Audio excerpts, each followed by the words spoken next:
members of the minority bloc walked out of plenary moments ago. And telling us about it is mobile journalist Merimon Reyes. Merimon, ano ang nagbunsod nitong Senate walkout?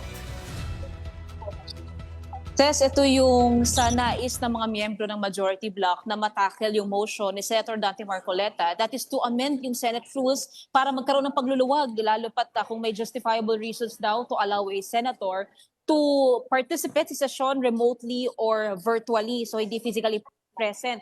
And to put context to this, ito yung motion ni Senator Marcoleta na ni-raise siya sa session floor the same day na nagpakita sa Senado si Senator Bato de la Rosa. Kanina, nililinaw ni Senate President Alan Peter Cayetano na gusto niya raw i-divide yung House regarding this matter.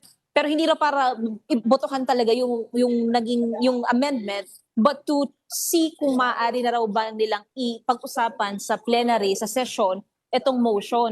Ang concern dito ng minority senators, ang nakita natin kanina nagsalita sila Senator Erwin Tulfo, Senator Kiko Pangilinan, Senator Risa Ontiveros, is may tila bakit daw may pagmamadali para umusad itong amendment to the Senate rules. Ang tinatanong, meron daw sino bang makikinabang dito? Si Senator Bato de la Rosa, ano raw ba yung nais mangyari? Lalo pa ang kine-question nila is hindi pa naman daw fully constituted ang Senate Committee on Rules na referred itong motion ni Marcoleta.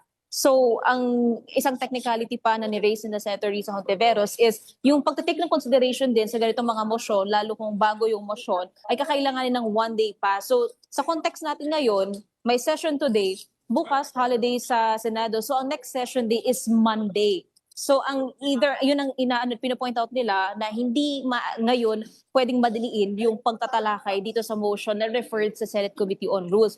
Ang kanina nagkaroon pa ng confrontation between Senator Marcoleta and Senator Risa Ontiveros nung sinuspend yung session. And during those times, ay natin magkalapit yung dalawang senador, nag-uusap sila, and even yung mga staff sa paligid natin, medyo iba rin yung tension nila.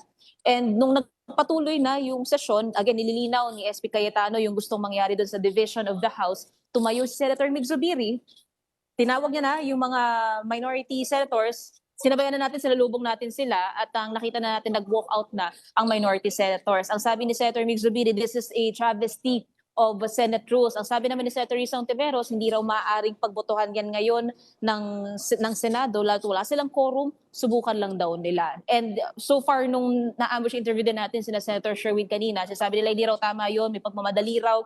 So ang nakita natin, umakyat sa elevator itong minority senators, while yung majority senators naman, huli natin nakasalubong si Senator Robin Padilla na pumasok doon sa dulo kung saan usually nagko-caucus itong mga senador. So we're yet to know kung ano ang magiging direction moving forward ng liderato. Ses.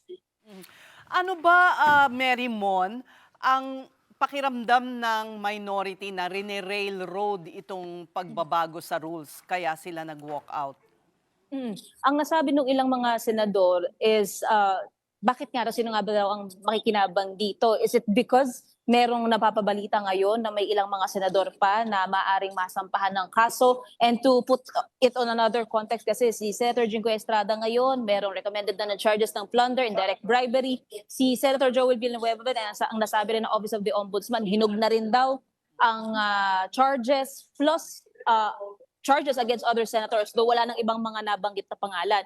Throughout the day kasi sinubukan din nating mga kapatid natin sa media na makakuha ng comment from senators o from these senators from the majority bloc, pero pare-pareho silang tikomambibig. Sabi ni Senator Amy Marcos, hayaan na lang daw na yung abogado ang sumagot o tumugon dyan. Senator Joel Villanueva, no comment siya.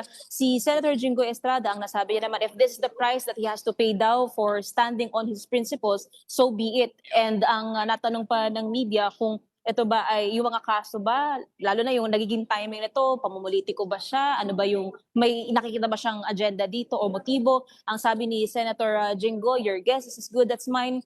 So, ang dami. Throughout the past few days, throughout the past few weeks dito sa Senado, sabay-sabay, sunod-sunod yung kalampag na nangyayari sa institusyon na to.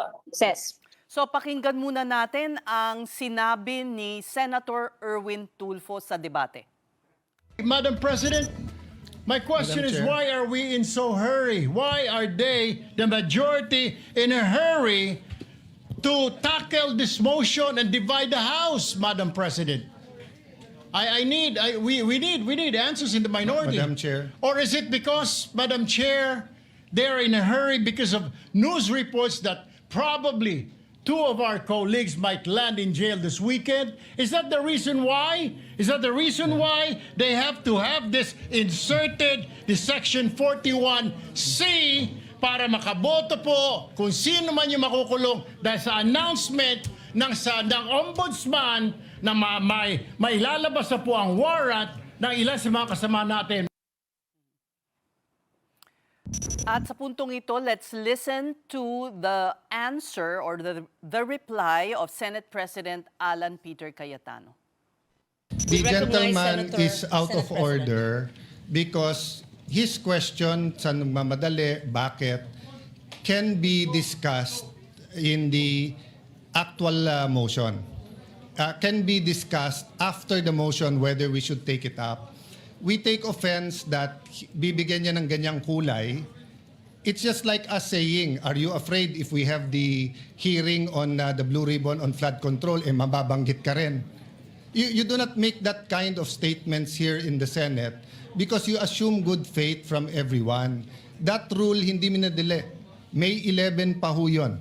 So Madam Chair, I move that we divide the House. Madam Chair, we will not object, but for the record, Yes. they scampered out and left the minority leader instead of discussing the rule. We are not even discussing the rule yet. And then, ganun na yung allegation nila. And no one from the minority stood up to say that out of order si Senator Erwin Tulfo. And ultimately, Marymon, ito ang parting shot ni dating Senate President Senator Tito Soto. Madam Before we- President, motion to adjourn is Senate not President. debatable. uh, Akala ko ba magaling sa rules?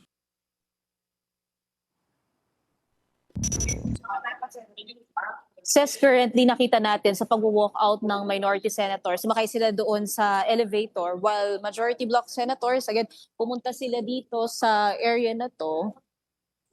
Doon, papasok na yon, hinarangan na tayo kanina, no? Sinusubukan natin makausap si Senator Robin Padilla. And ang sabi ni Senator Robin, kung may gusto raw malaman nga tungkol sa ano yung naging opinion ngayon or stance ng majority sa nangyari doon sa mga question na bakit daw may pagmamadali on the side of the minority, yun kasi yung kine-question nila. Tanungin na lang din daw si Senator Marcoleta, pero wala naman daw nakikitang ganun itong si Senator Robin. Says, So Marymon, nag-adjourn ba o open pa rin ang plenary? well, we're gonna go back doon sa pinaka-live stream nila, pero kasi wala ng tao sa session hall. Plus, wala na rin yung mga senador, wala na rin yung mga staff. Pero it's either for on the side of the minority kasi it's either akit na sila sa kanilang mga opisina kung magkakaroon din sila ng focus or pag-uusap or bababa na sila, uwi na sila. Pero on the part of the majority, nakita natin, nandito nga sila sa isang side of the Senate Hall. Kaya, we'll see, balikan natin yung session in a while. All right, we'll await updates, more updates from you. That was mobile journalist Marymon Reyes.